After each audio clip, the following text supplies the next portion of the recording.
So we are gonna go through how to hold a stick, and I know what you're thinking. You're like, Sebastian, I already know how to hold a stick. I'm gonna skip this freaking video, but I recommend that you watch this video because I've seen so many students of mine that I get later on, right? If I don't teach them in the beginning, I get them later on that maybe they weren't taught how to hold the stick properly, and when I get them, there's just this one issue that if fixed early could have solved everything. It could have made their playing so much better, but because they didn't properly learn how to hold sticks, now they have all of this kind of tension and really complicated problem that could have been easily fixed if we had just like talked about this in the beginning. So watch this video to just to make sure that everything is working properly and everything is suitable to play anything. Okay, so we're going to be going through matched grip and traditional grip.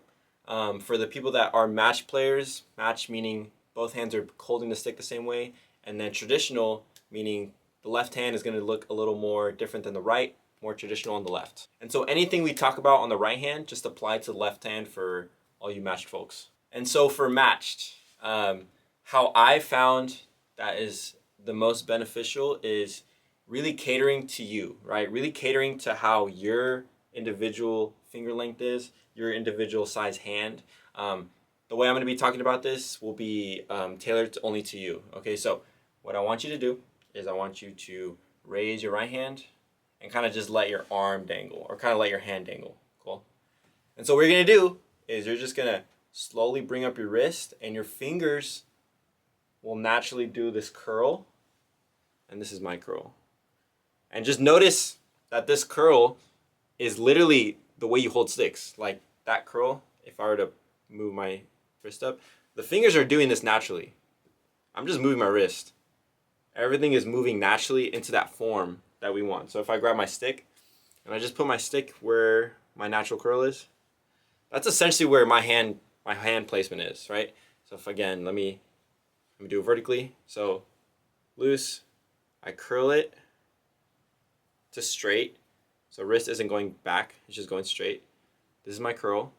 I'm just gonna put it here, and this is literally where I hold my stick. So it's gonna be different for everyone. Try to see if you can fit to your needs, right? Your curl is gonna be different than mine. And then try to see if you can just put a stick in there, and how comfortable can you get your hand to your stick. And the most comfortable way is just finding your natural curl. And this is gonna be different for everyone, like I said. So now that we found our natural curl, right? We have our stick, natural curl.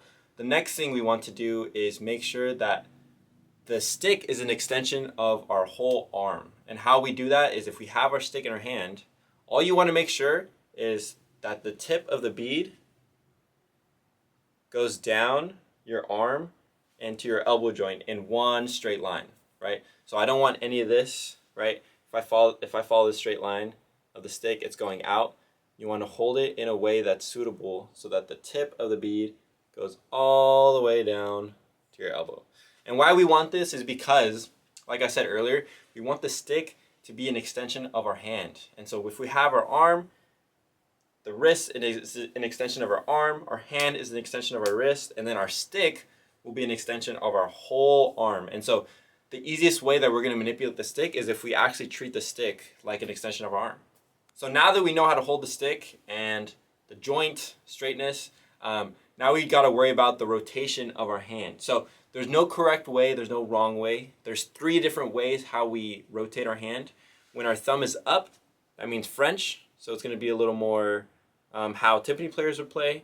And typically, I don't hold the stick like this. I won't ever hold a stick like this because it doesn't feel natural to me. And then there's German grip, which is flat, right? And a lot of concert percussionists kind of drum like this, where our whole hand is reaching to the ceiling. And then American grip is kind of a in between of that. And for me, American grip is like the most comfortable for me. And how I found this is you want to always go to your most natural instinct, right?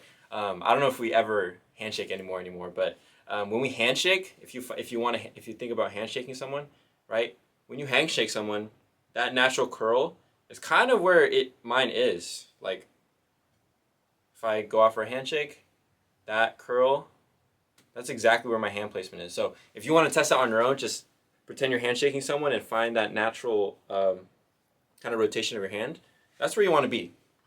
And so notice this. As we went through all these different things, we went to just our natural instinct of what our hand and arm are doing. And so you always want to have that instead of fighting that urge and trying to look like someone else. Just try to see if you can have your technique suitable to you.